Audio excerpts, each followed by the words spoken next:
અમે લોકો વ્યાજે પૈસા લઈને બિઝનેસ સ્ટાર્ટ કર્યો હતો. અત્યારે અમારા માણસો અમે સીલ મારી ગયા તો અહીંયા બધું પેક કરીને જતા રહ્યા છે. ક્યાં રાખ્યા છે અમારા એકોમોડેશન બીજાના ઘર પાસે રાખેલા છે. અમને બહુ હેરાન થયા છે. અને આ જ પટ્ટો બી 402માં આખો બંધ છે સર. ટીપી ટીપી 402માં 204માં અત્યારે બીજા બધા કેફે અને એ આઉટસાઇડના સરખેજ આ પાછળની સાઈડ બોપલ એ બધા ચાલુ છે. સિર્ફ આ એક પટ્ટો જ છે જેમાં પૂરું બંધ છે. કર્ણાવતીની ક્લબની સામે બધું ચાલુ છે. આપ જોઈ શકો છો સર ઓનલાઈન. નમસ્કાર, ન્યૂઝ ફોર ઇન્ડિયામાં સ્વાગત છે આપનું. ગુજરાતની એક દુઃખનીય જે ઘટના થઈ હતી રાજકોટમાં, જે કોના કારણે થઈ હતી આપ સૌ બધા જાણો છો. તેને લઈને હવે અમદાવાદ હોય કે ગુજરાતના ઘણા એવા શહેરો હોય ત્યાં તંત્ર એલર્ટ થયું છે અને સીલ મારવાની કામગીરી હાથ ધરવામાં આવી છે. સ્કૂલ હોય, મોલ હોય, ગેમ ઝોન હોય, તે બાદ હવે રેસ્ટોરન્ટમાં પણ સીલ મારવાની કામગીરી શરૂ કરવામાં આવી છે. એક તરફ વેપારીઓ જીએસટીથી પીડિત હતા, તેના બાદ હવે ગેમ ઝોન કાંડ પછી સીલ મારવાની કાર્યપદ્ધતિથી અહીંના વેપારીઓ પીડિત થયા છે. અહીંના જ નહીં પરંતુ આખા ગુજરાતના વેપારીઓ જે પીડિત છે. અલગ અલગ કિસ્સાઓ એમ તો રોજબરોજ સામે આવતા હોય છે, પરંતુ આજ અમે અમદાવાદ ખાતે એસજી હાઈવે પહોંચ્યા છીએ, જ્યાં ઘણા એવા રેસ્ટોરન્ટ આવ્યા છે, ઘણા એવા ધાબાઓ છે. ત્યાંથી અમે સીધા તમને વેપારીઓથી વાત કરાવીશું.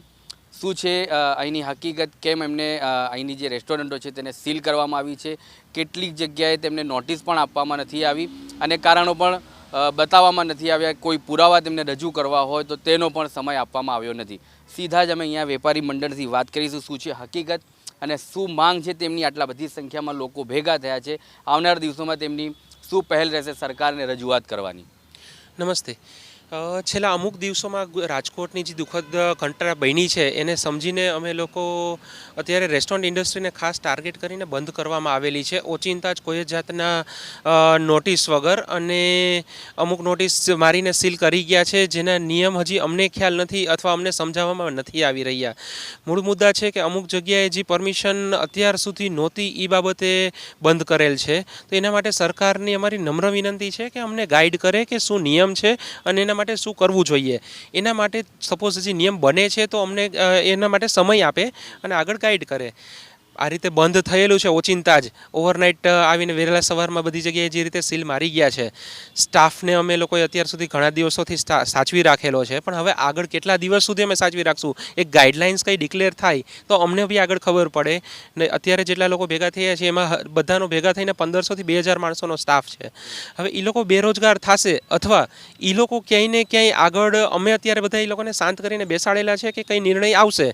હવે એ લોકો જો કાબૂમાં નથી રહેતા તો એના માટે જવાબદાર કોણ આગળ જઈને? તો આને લઈને તમે હાલ જે મિટિંગ કરી છે, શું પગલાં લેવામાં આવશે આવનાર દિવસોમાં સરકારને રજૂઆત કરવાના? રજૂઆત કરવાના બધા પ્રયાસો અમે કરેલા છે.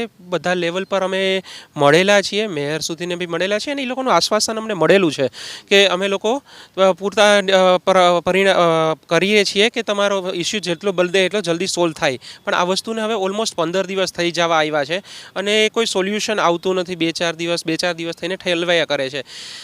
સરકાર પણ સમજે કે ઘણા લોકોની રોજીરોટી આની ઉપર ડિપેન્ડ રહેલી છે.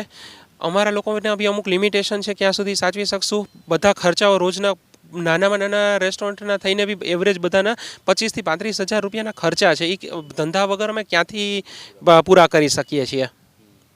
જી ચોક્કસથી બીજા વેપારીઓ પણ અહીંયા છે.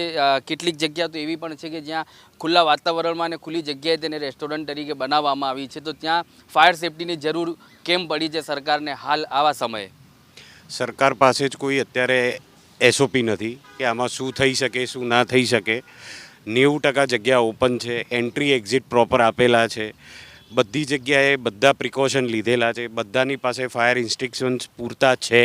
અમને કંઈ પણ જાણ કર્યા વગર બધાના સીલ કરી દીધા છે. અમારા આ એરિયામાં બંધ કર્યા છે અને પેલી બાજુના એરિયામાં ચાલુ છે. એટલે ક્યાં અમને પરફેક્ટલી ટાર્ગેટ કરેલું અમે ઓડિયન્સ છીએ.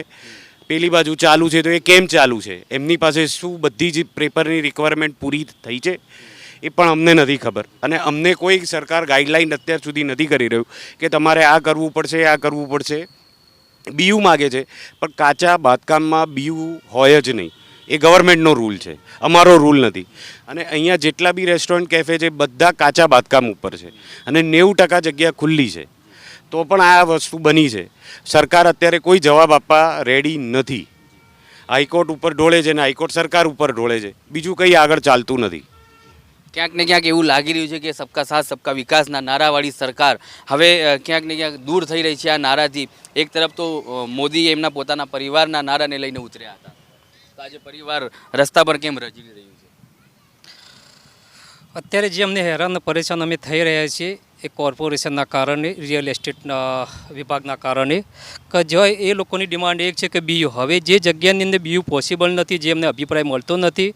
અમે કોર્પોરેશનને જે ગાઈડલાઇન્સ હોય એ પ્રમાણે અમે ફોલો કરવા તૈયાર બી છીએ, પણ હવે એક જ પર્ટિક્યુલરલી લોકો બીયુ હોય તો અમે તમને ઓપન કરવા દઈએ, પણ એ અહીંયા TP 254નો અભિપ્રાય નથી મળતો, જેના કારણે બીયુ પણ નથી મળતી. પણ જો સરકાર અમારા જોડે બોયધરી માગે તો અમે આપવા બી તૈયાર છીએ, અને જલ્દીમાં જલ્દી અમારી રેસ્ટોરન્ટ કાફે ઓપન કરી જેથી અમે ધંધો બી ચાલુ કરી શકીએ. આમાંના કેટલાક લોકો એવા પણ હશે જે બહારથી આવ્યા છે રોજગાર કમાવા માટે. હાલ ગુજરાતમાં તેમના માટે કોઈ સ્થાનીય લોકો નથી જે તેમને સહાય કરી શકે. સાચી વસ્તુ છે. આમાં જેટલા બી લોકોના ત્યાં સ્ટાફ છે એ ગુજરાત બહારનો છે, અમદાવાદ બહારનો છે, ક્યાંક ને ક્યાંકથી આવ્યા છે, અને એમના 100% અમારી ઉપર ડિપેન્ડન્ટ છે. કાલે અમે લોકો જો આ બંધ કરી દઈશું, અમારું ચાલુ નહીં તો ક્યાંક ને ક્યાંક એમને નુકસાન થવાનું છે. રોજગારીના પ્રશ્ન ઊભા થાય છે. આમ સરકાર એવું કહે છે કે રોજગારીને અમે રોજગારી આપીએ છીએ, GST ભરીએ છીએ, ટેક્સ બિલ ભરીએ છીએ, લાઇટ બિલ ભરીએ છીએ, બધું જ અમે ભરીએ છીએ, તો પણ આ વસ્તુ અમારી જોડે કરવામાં આવે છે. આજે અમે આટલા છીએ, કાલે બીજા વધશે, આમાં ઓછા નથી થવાના. અને સરકારને એક જ રિક્વેસ્ટ છે કે આનો ઇઝીએસ્ટ રસ્તો કાઢે, કોઈ બી 2 માણસને બેસાડે, એનો રસ્તો કાઢે અને જલ્દીથી આ બધાના કામ ધંધા ચાલુ થાય એવું કરી આપે. અમારી એક જ રિક્વેસ્ટ છે.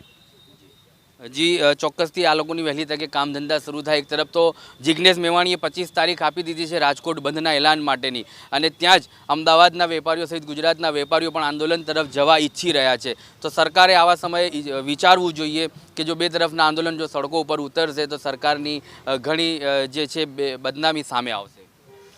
ડેફિનેટલી સાચી વાત તમે કીધેલી છે કે આમાં ક્યાંય ને ક્યાંય પ્રશાસનનો બી વાક નથી, પણ અત્યારની સિચ્યુએશન જોતાં એ લોકોએ બી આમાં એક રસ્તો કાઢવાની જરૂર છે કે ઓચિંતા જ આ રીતે, અને કેમ પર્ટિક્યુલરલી એક જ ઇન્ડસ્ટ્રી આમાં ટાર્ગેટ કરવામાં આવેલી છે. આ જ નિયમ છે તો બીજા ઘણા ખરા એકમો એવા છે આ રોડ પર જ કે આજુબાજુમાં કે જે લોકો સેમ જ સ્ટ્રક્ચર પર છે, તો એ લોકોના ધંધા કેમ ચાલુ છે ને અમારા ધંધા કેમ બંધ કરવામાં આવેલા છે? તમારી લોકોની એ માંગ બી રહી હશે. જ્યારે ઘટના બની તો તમને પણ દુઃખ થયું હશે. હવે ઘણા ગુજરાતના જેટલા બી રહેવાસીઓ છે એ જ માંગ કરી રહ્યા છે કે સાચા આરોપીઓને પકડો અને તેમની પાછળ કાયદેસરની કાર્યવાહી કરો. તે છોડીને સરકાર વેપારીઓ પાછળ લાગી ગઈ છે. એકચ્યુઅલી રાજકોટની જે ઘટના બની ખૂબ જ દુર્ભાગ્યવત ઘટના હતી અને અમને બી ખૂબ જ દુઃખ છે, પણ આમાં જે ક્યાંય ને ક્યાંય જેમની સાથે આ અન્યાય થયો છે અથવા જેમને ન્યાય આપવાનો છે એમના માટે થઈને આ રીતે આંધળા નિયમો કેમ મૂકવામાં આવે છે? અમારો પ્રશ્ન એક જ છે કે ખાસ તમે નિયમો બનાવો, એને ઇમ્પ્લિમેન્ટ કરવા માટેનો સમય આપો. એક વસ્તુ આવી દુર્ઘટના બને છે, પાછળ બી ભવિષ્યમાં પહેલાં બનેલી છે, તો ત્યારે બી થોડા દિવસ આવી રીતે કડક થઈ અને પછી પાછું બધું નરમ પડે છે, પણ એ વસ્તુનું એક ઇમ્પ્લિમેન્ટેશન ત્યારે થઈ જતું હોય છે, તો આ વસ્તુ રિપીટ ન થઈ હોતે. જી ચોક્કસથી હવે જેટલા પણ વેપારીઓ છે શોકમય છે, બધાને દુઃખ છે. રોજગાર આપવાનું કામ લોકોને કરી રહ્યા છે, જે કામ સરકારનું છે ત્યાં જ તે લોકોને હેરાન પરેશાન કરવામાં આવે છે. એક તરફ ભારતીય જનતા પાર્ટીને હજુ પણ ડર લાગતો નથી, જે પ્રમાણે તેમની સીટો આવી છે. ગુજરાતના ઇલેક્શનો બાકી છે, ઘણા બધા રાજ્યના ઇલેક્શનો બાકી છે. 2 વર્ષ પછીની જો 1 વર્ષ પછીની વાત કરીએ તો હવે કોર્પોરેશનના ઇલેક્શનો પણ આવવાના છે. તેવા સમયે કોર્પોરેશન અમદાવાદની પ્રજાને કેમ હેરાન કરી રહી છે, કેમ તેમને હજુ પણ અમદાવાદમાં સીટો ઓછી કરવા માંગે છે, તેવું અહીંયા ભારતીય જનતા પાર્ટીનું કામ દેખાઈ રહ્યું છે. આવનાર દિવસોમાં હવે વેપારીઓનો એક સંગઠન છે, ડેલિગેશન છે, તે રજૂઆત કરવા, જો ગાંધીજી ઇન્ડિયા માર્ગે એમને રજૂઆત કરવી પડશે તો CM ખાતે પણ, સીએમ આવાસ ખાતે પણ તે લોકો પહોંચશે. પરંતુ 25 તારીખે જ્યારે જિગ્નેશ મેવાણીએ એક આંદોલનની ચીમકી આપી છે અને રાજકોટ બંધનું એલાન કરી દીધું છે, આજે કોંગ્રેસ ભવન ખાતે જ્યારે ગેનીબેન આવ્યા છે તેમની સમક્ષ, તો સરકારને વિચારવું જોઈએ કે જો સડકો પર આવી રીતના આંદોલન વારંવાર થતા રહેશે તો તેમની બદનામી પણ સામે ઘણી આવતી હશે. કેટલાક વેપારીઓ પોતાના પરિવારોના ગુજરાન ચલાવવા માટે પેટીઓ રડે છે. અહીંયા કેટલાક જે કારીગરો છે તેમના જેટલા પણ અહીંયા કૂક છે, તેમનો સ્ટાફ છે, તે બધા બહારના છે. તેમની માટે અહીંયા કોઈ રહેવાની વ્યવસ્થા નથી. તેમનું ભાડું ચડે છે. હાલ જૂન અને જુલાઈનો જે સમય હોય છે તેવા સમયમાં સ્કૂલો ચાલુ થવાની હોય છે. બાળકોનો એડમિશનના ખર્ચ હોય છે, તેમના યુનિફોર્મના, તેમના ચોપડાના ખર્ચો હોય છે. તેવા જ સમયે સરકાર આવા વેપારીઓને પરેશાન કરે છે તે ઘણું દુઃખનીય છે અને તેનું રોષ આ વેપારીઓની અંદર દેખાઈ રહ્યું છે.